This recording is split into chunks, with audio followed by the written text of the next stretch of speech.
Hello, everyone, and welcome to today's webinar, Keeping Momentum Lead Gen During the Holidays with your MAPS coach, Anna Kruger. Please note this webinar is being recorded and you will automatically receive the webinar recording. If you have questions from your coach, please type them in the questions box located in your webinar taskbar. Following the webinar, if you have any questions about today's call or coaching programs, please email us at fasttrack@kw.com. That's all for me, Anna. Take it away. All right, thank you so much, Angel. All right, well, welcome everybody. We have a lot of you registered for today's webinar, which tells me this is a much needed topic, myself included, how to keep momentum during the holidays. We all need that, especially COVID holidays, right? So today we're going to talk about 5 specific things that you can do right now today to make sure that you stay in momentum. Really good tips, and they're actually really simple. So something that you can implement as soon as this webinar is over. As we get started, I would love for you to type into the questions box your name. Well, actually, I'll see your name. So you can tell me what your position is, how long you've been in real estate, and what motivated you to join this webinar today. So your position, how long you've been in real estate, and what specifically motivated you to join today's webinar. What we're going to do is I'm going to teach the class. It will probably take 30 minutes or less, and then I'm going to open it up to questions relating to keeping momentum and keeping your energy high. So we'll do the teaching, then we'll have a Q&A, and then we'll be out of here. All right, so let's go ahead and jump in. So how do we keep momentum during the holidays and really any time of the year that we're struggling with that? So the first thing that we want to make sure we do is our physical environment, our actual physical environment. So I don't know about you guys, but if my house is messy, I feel a bit chaotic. Even if I'm not the most, everything has to be super organized kind of person. However, if my desk is disorganized, if my house is disorganized, I have noticed a trend that other things start to get disorganized. It's kind of like they go together, right? If the house is disorganized, probably my evening routine is starting to get off. So what I've noticed is the physical environment definitely impacts mindset and momentum. So there's a couple things, is make sure that your workspace is clean. And I know that probably sounds really basic and kind of funny, but look around your current workspace. And some of you might be laughing because you might be telling me I'm in the nursery at home because I'm working from home during coronavirus. And that might be a little comical actually. But I want you to think about how clean is your work environment and what can you do wherever you are to make it organized and neat. That will absolutely impact your mindset. Now, here's a little pro tip for those of you that are working from home, or even if you're in an office with other people, is do you know the, I don't know what you call them, but back in school when you had a book report or presentation, you could buy like those tri-fold huge cardboard things to put your book report on. If anyone knows what that's called, put it in the questions box. Yeah, it's something that you can put in your workspace to really create like a visual barrier. And I like to think of it like a portable wall. So when I'm at work in the actual office, it's nice to have things hanging on the wall that remind me of what I'm supposed to say. They remind me of the basics. I can put my goals up there. Well, if I'm at home, that's a little more challenging, right? So I find if you can go buy one of those report cardboard things from Walmart, you can get that a lot of different places, a display board. Thank you, Stacy. You can go ahead and put up there what you would normally have in your workspace. And it can also create a visual barrier if you are in a bit of a chaotic environment, perhaps at your home. The other thing I recommend is having a standing desk. I recently bought a standing desk and I'm using it right now. And what's interesting is the first webinar that I taught using a standing desk, someone typed in and said, your energy is higher today. Are you standing up? And that just told me, obviously, there is a difference in the way we come across when we're standing versus sitting. So I would recommend a standing desk. I'm going to put in the questions, and I'm going to send it out to all of you. There is a certain company that I'm familiar with called VeriDesk. That is what I like to use. And so if you're wondering, where do I get one of those? VeriDesk is a brand that I'm familiar with. There's a lot of good ones out there. And the one I actually have was a lot cheaper than buying an entire desk. It is something that sits on my existing desk. So I didn't have to buy a whole new thing. It was $99. And it's about the width of the computer. And it rises and goes down by pushing a lever. So it just sits on top of my desk. It's really easy. So getting a standing desk will help your whole presentation when you're talking to people. That will also help your mindset to stay into motivation. The next thing I would say is have positive music. So that's going to be different for all of us depending on your style. But what I find is a lot of people that are very talented in lead generation tell me, I usually have music going on in the background. It's just like if you go to walk the neighborhood or go to exercise at the gym, most of us find that if we have fast-paced music, we move faster, right? We want to move to the beat of things. If I'm listening to a podcast, I tend to walk a little slower because there's no beat to time myself to. So I would recommend having music, something upbeat that will keep you moving. Something with a beat is usually a good idea. And then the last thing for your physical environment is making sure that you have a positive mindset. Also, you're around positive people. So I remember when I first got into real estate, I shared an office with someone who was actually quite negative. And I found myself just feeling discouraged and feeling like this isn't going to work and lead gen is not awesome. And my leader saw what was going on and quickly moved me out of that office into a different space. And let me tell you, everything changed because I was no longer around someone with a negative mindset. It allowed me to see what was possible. So you really want to watch who are you around. There's a lot of people right now that will stand firm on it's December, it's a slow month, it's the holidays, it's coronavirus, it's just going to be slow. And I'm here to tell you that is not necessarily the case. In fact, it's not the case. So what I found my first year in real estate, I expected December to be a slow month because it's the holidays, it's Christmas. I was distracted. And my leader told me, he said, if you think it's going to be a slow month, it will be a slow month. And if you think it's going to be a great month, it's going to be a great month. Honestly, I thought that was a little like, yeah, mindset. Well, the reality is, I just started telling myself December is an excellent month. I'm going to set my appointments this month. It's an excellent month. And what I found is December was tied to August for my top month for the year. So December and August were a dead tie for the best months. Who would have ever thought, right? But that really showed me a lot of this is my mindset. So if my physical environment has people in it that are negative, or they're like fighting for the fact that December is a tough month or the holidays make things slow down, that's what's going to happen. And then I'm just going to believe it even more. But if I surround myself with people that say December is a great month and I'm going to have all the appointments I need, that's what's going to happen. And what I found is in December, people have more time off. Sometimes they like a little excuse to step away from the family. I actually found it easier to set appointments closer to Christmas because people were not working as much and they could spare 45 minutes to talk about a real estate goal that they had.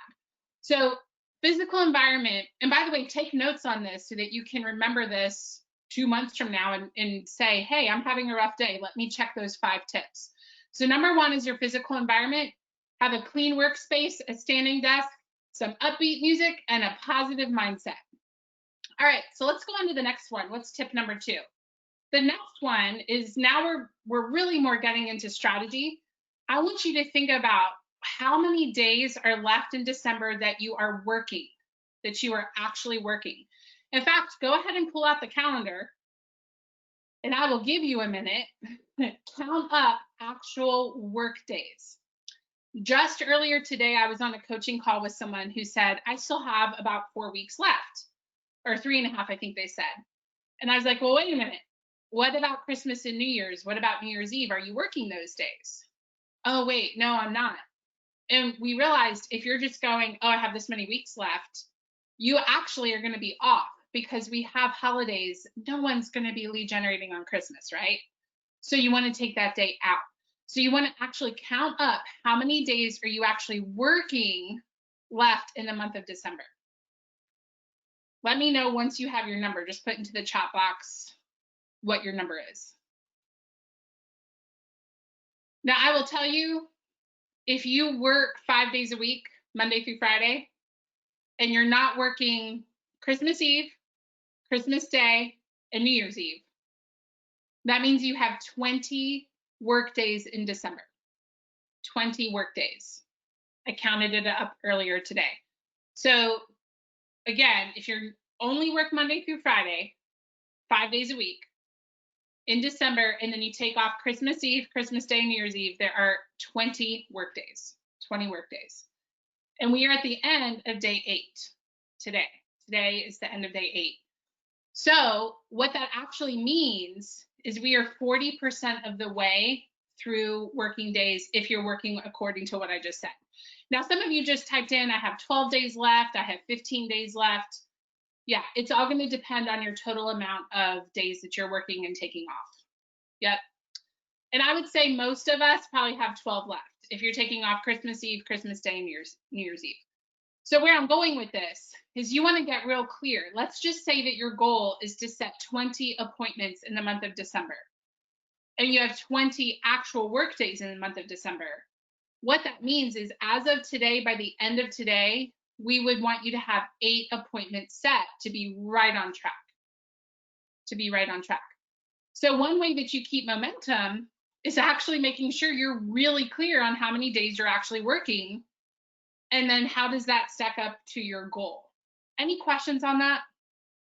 I know it's a little bit towards the end of the day and we're doing math. So let me know if you have a question. But the idea is you want to figure out what percentage of the month is over, not by the calendar, but by actual work days. What percentage of the month is over?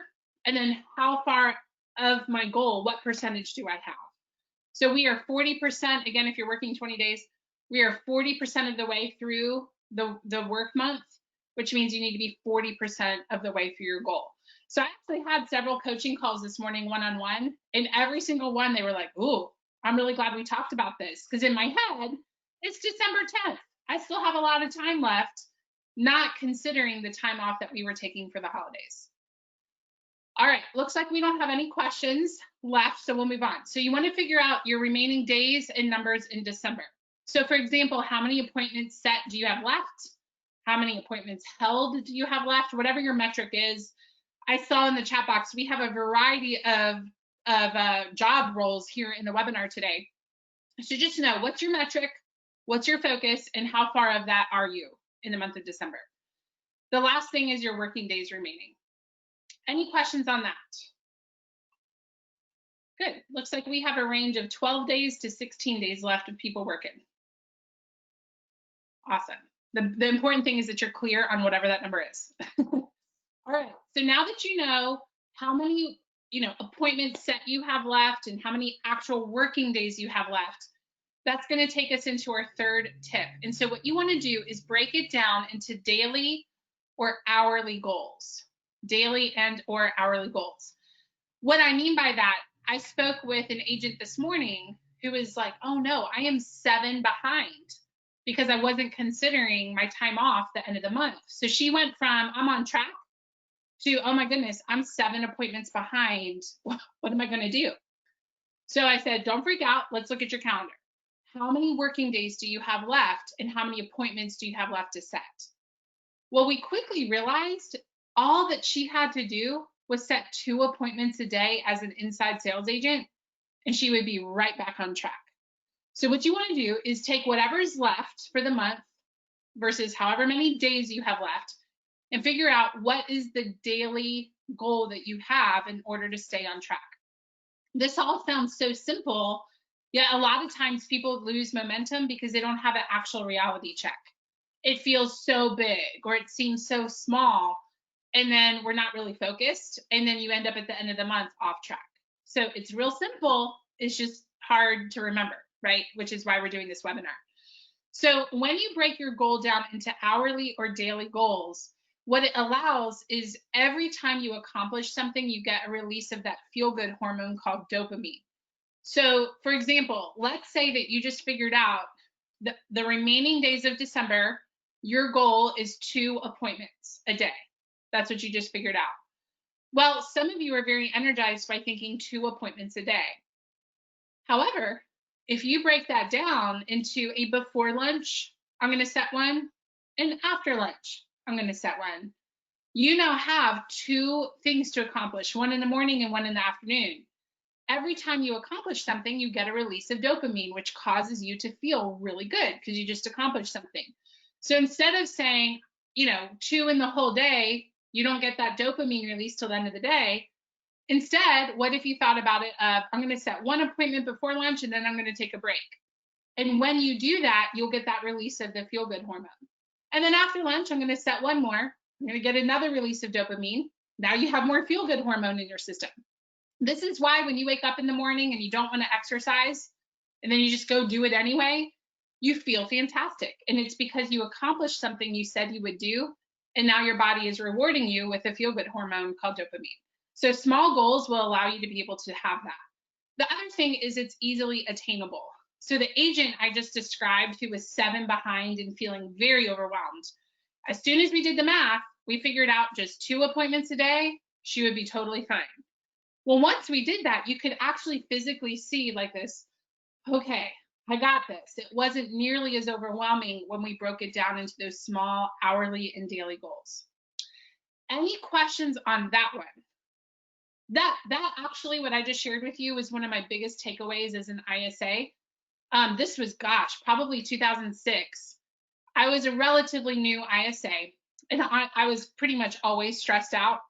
And I remember my manager walked by and he's like, "Why are you so edgy? Like, what's up with you?" And I was like, "I have these 2 appointments to set and I'm just nervous I'm not going to hit it." And I remember he was holding his coffee cup and he was like, "Yeah, set 1 before lunch and then go to lunch. And then set 1 after lunch and go home." And something about the way he said that to me, it made me laugh and just kind of chill out. And I realized he's right. Just set 1 before lunch, set 1 after lunch, and now this does not feel overwhelming. So that's what I want for you guys is take whatever it is, break it down. It's likely not as overwhelming to you. All right, the 4th tip out of 5, the 4th tip is put a visual countdown in front of you. And I'll actually show you what I mean. Let me erase my whiteboard here. This is real simple, okay? When your goal is visual in front of you, you are actually over 70% more likely to achieve it. So it is significant. This is no small thing. So let's just say somebody type in, what is your weekly goal for appointments set? Let me hear from somebody. So what is your personal weekly goal for appointments set? And I'm going to wait because there's always a little delay.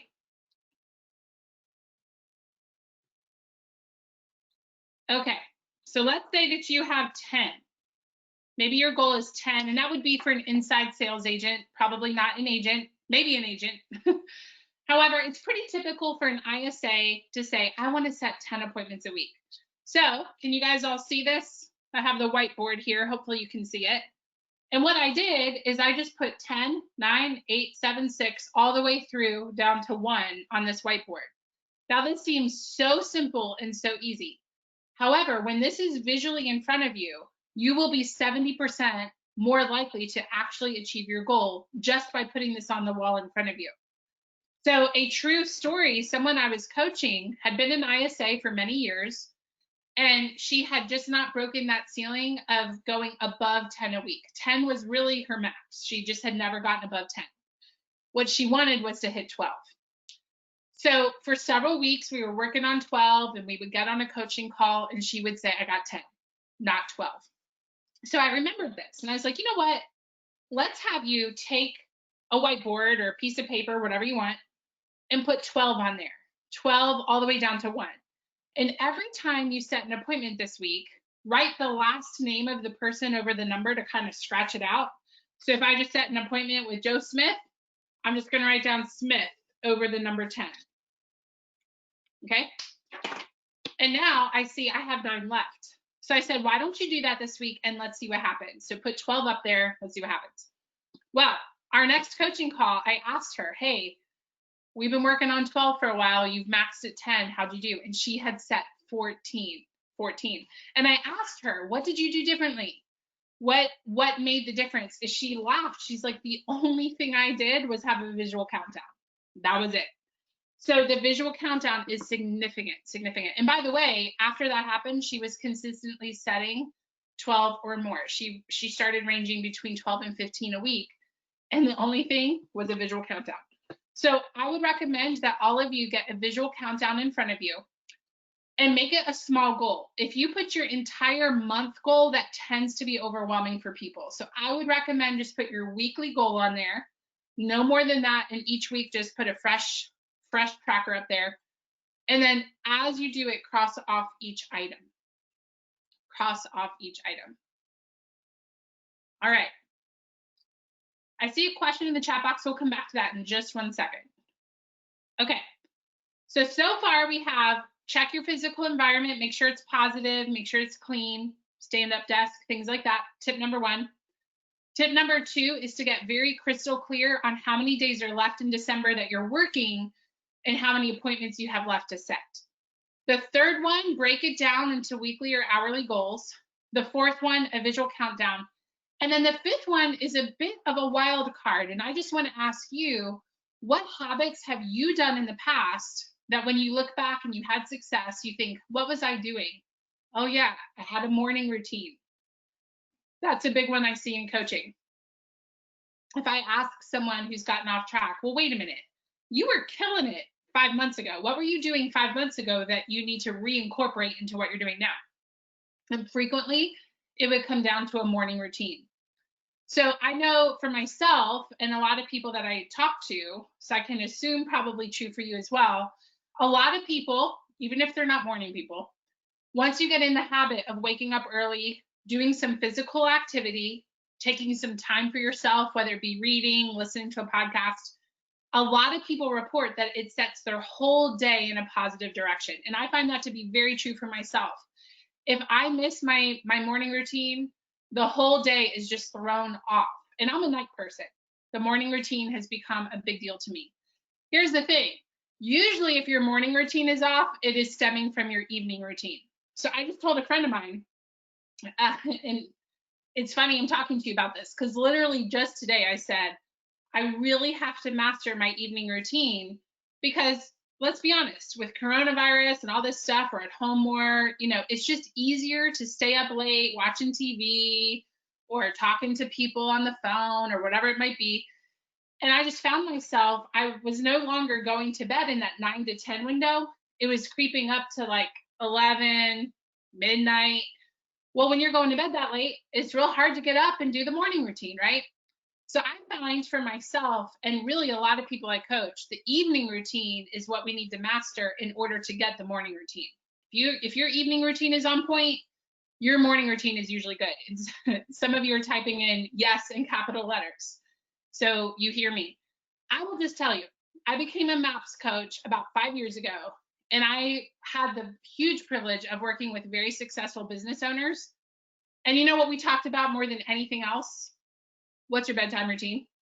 And that was to my surprise. It was not something I would typically bring up.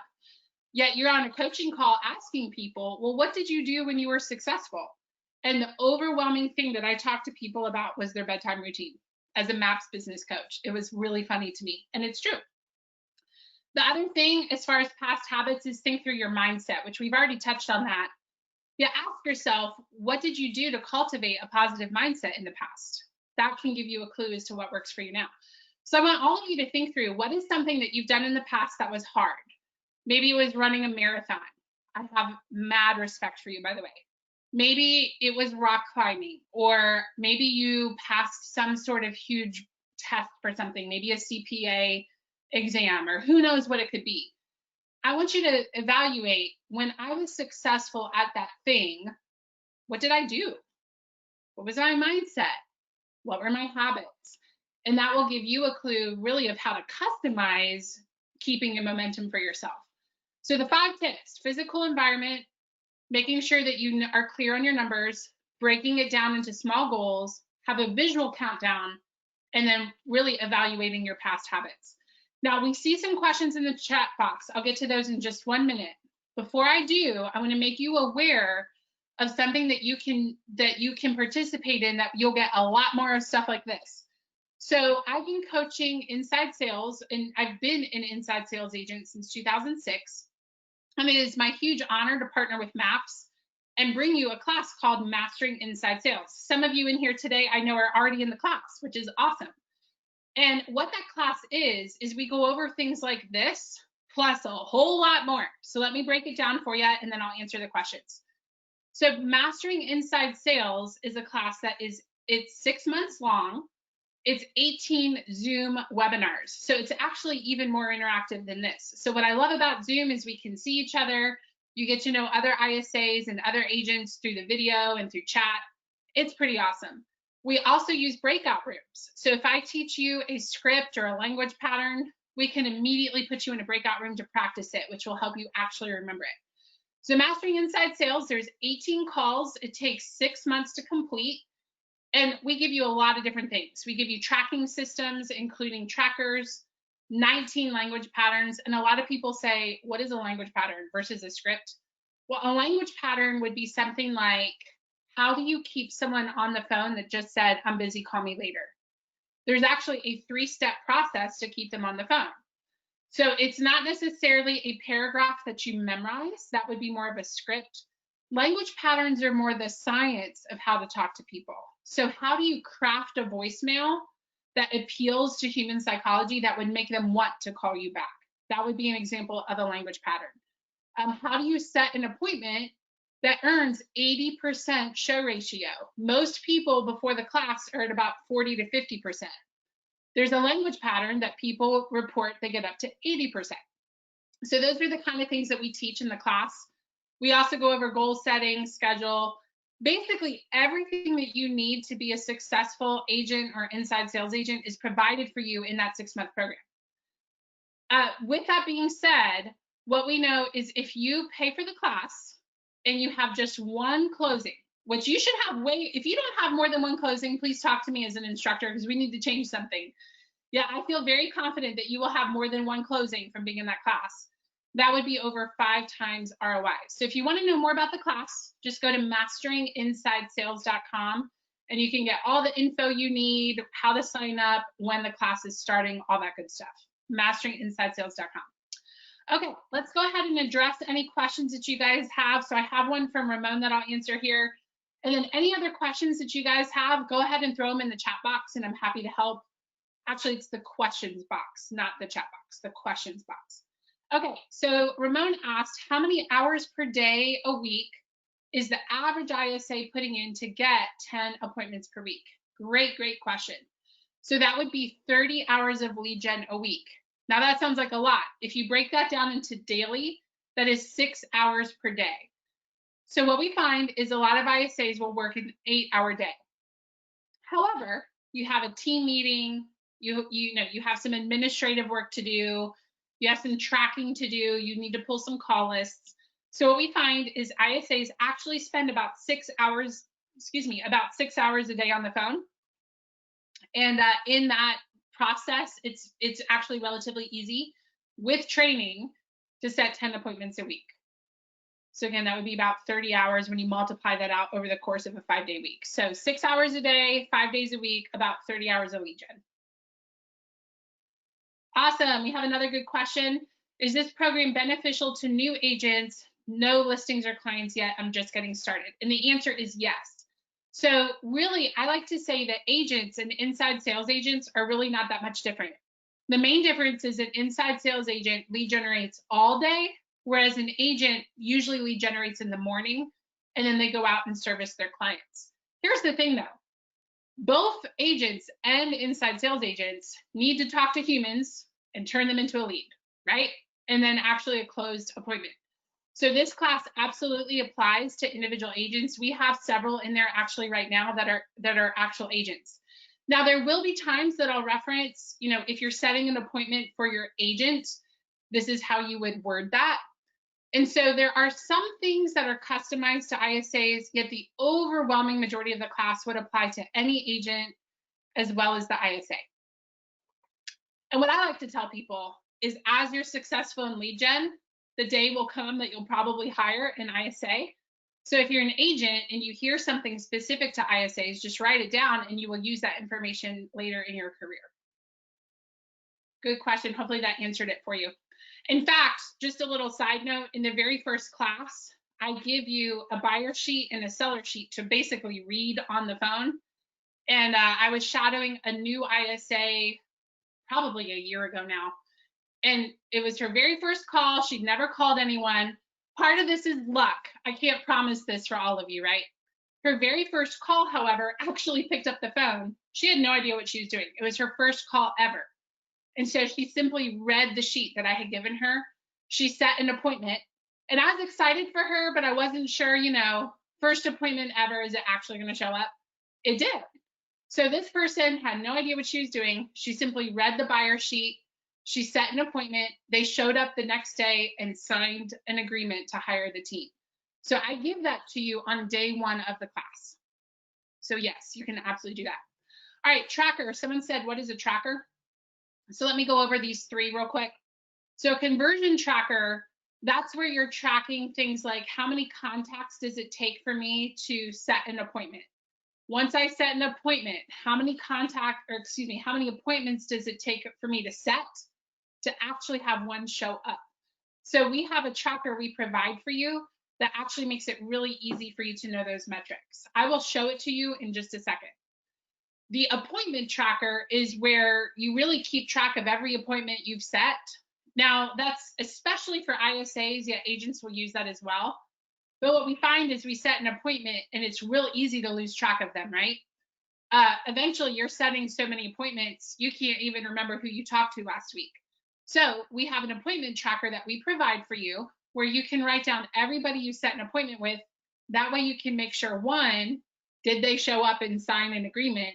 2, that you actually get paid. So I know from being an ISA on a team, most of the time the tracking was correct, but every now and then somebody would close that I set and I didn't get a paycheck because somewhere along the way things got mixed up, and that appointment tracker helped me make sure I got paid. The last one is this contribution tracker, and that's where it's specific to ISAs. And if I'm on a team and the team had 20 closings that month, what percentage was from me? So I used to like to keep track of, okay, I had 10 closings total myself. The team had 20. I'm at 50% contribution. All right, so let me show you the tracker since you were just asking about it. And this is something I give you in the training program. So if you want this tracker, it is part of the program. I partnered with Maps to provide it through the class. It's still loading, so give me just a minute. But it's actually really cool. What you do is every day you come in here. By the way, can you guys see that? Let me make sure before I go too much further. It's moving real slow over here. Probably because it's a pretty awesome tracker and I'm on webcam and a webinar. Okay, you can see it. Great. So what you do every day is you come in here and you just type in what you did. So let's say that you called 250 people today. Let's say that you had 42 people pick up the phone. Out of that, you set 2 appointments. You had 1 appointment hold today that you set from, maybe yesterday. Maybe that 1 appointment signed, and then you had 0 closings today, okay? All you do is every day you just stick your numbers in there. However, what's really cool, if you come here to the next tab, so let's give it a minute. Oh, it's small. Let me make it a little bigger for you. That should help it be a little bit bigger. So since it was small, we come here and enter our numbers every day, and that's it. It took, 15 seconds to put those numbers in there. However, then you come over here to this page, and in this yellow box, you say, I want 8 closings a month. Let me put an 8 in there. And this tracker will tell you exactly what you need to do in order to achieve 8 closings based off your conversion rates. So that's what I mean when I say a tracker, Angelo.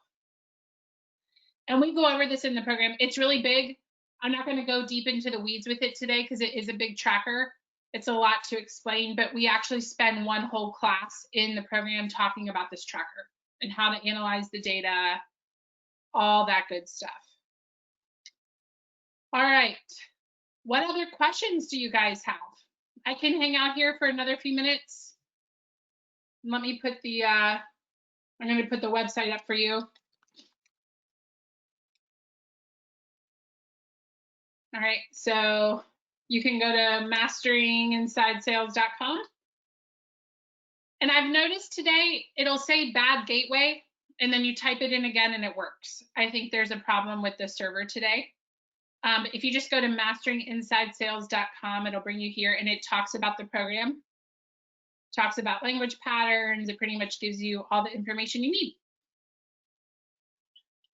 And Renata, the tracker is provided through the coaching program. So that is not something we give out other than through the coaching program. And there's a lot of reasons for that. One huge one is that it's complex and it takes some explaining, and it's a value that we provide through the coaching program. So the coaching program, again, is Mastering Inside Sales, and you just go to masteringinsidesales.com. And then the next class is January 13th. We do record every class, and so if you say, oh man, I'm not there that week, I'm on vacation or whatever, no worries. We record every single class and it's uploaded to the portal. So it's going to be on Wednesdays starting January 13th, and we will go for 6 months. Okay, any other questions? Also, I would love to know what's your takeaway from today. Let me know that I did my job and I taught you something. So what's your takeaway from today's webinar? Or if you have a question, you can put that in there too. How long is each class? It's 1 hour. It's 1 hour. So right now, let me stop sharing screen for a minute and I'll check the exact time for you. So let me pull up my calendar here real fast. I don't remember that far out. So I know it's on Wednesdays. They're 1 hour each. And that will be January 13th. And it will be from 2 to 3 p.m. Eastern on Wednesdays. 2 to 3 p.m. Eastern on Wednesdays, starting in January 13th.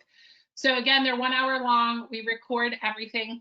And so again, if you're not able to do that particular time, no problem. It'll be available through the client portal to watch later. Peggy had a good aha. She said, when I was successful at X, whatever that was, this is what I was doing and thinking. That's a good aha. Perfect. I find a lot of times we overcomplicate success. We think it has to be some big crazy thing or something new that we've never done. And the truth is, a lot of times success comes from doing what you've done before, just being really consistent about it. A really good book about that, by the way, is called The Compound Effect. I love this book. A coaching client actually mailed this to me as a gift several years ago, and I love it. And it's encouraging to me because the whole book is about, it's little things that you do faithfully where your success comes from. It's not usually this huge, crazy thing that you do. It's usually just being really consistent in some small key things. Another good book about that is called Atomic Habits. I don't have it here at my desk. However, Atomic Habits is a really good book. Awesome. Lori said she loved the goal setting ideas in the visual countdown, which was this right here in case you missed it. Perfect. Any other questions or takeaways? If not, we will close out. I really appreciate you guys joining me today. Oh, the Compound Effect author. What did I do with the book? Oh, Darren Hardy. So there you go, Darren Hardy, The Compound Effect. It's a really good book. And then again, Atomic Habits. That one's more popular. It's more recent than this book. They both basically say the same concept about small habits over and over, what leads you to success. All right, awesome. I don't see any other questions. So I hope to see you in Mastering Inside Sales. Again, just go to masteringinsidesales.com, January 13th, a full hour for 18 weeks. A lot of great stuff. My goal is that at the end of that class, you feel very calm about your business because you know exactly what you need to do. And my goal is to give you more time and money. We have two currencies, time and money. So as you're in that class and you increase skill, you will make more money and you won't have to work as hard because you'll be better at what you do. So that gives you time. So the goal of that class is to give you more time and money. All right, you're welcome, Lori, and everyone else. Thank you for joining us today. Hopefully I'll see you in Mastering Inside Sales starting in January. Tell a friend. Let's get that class filled up. A lot of people will benefit. And I'll see you guys in January. Have a great day.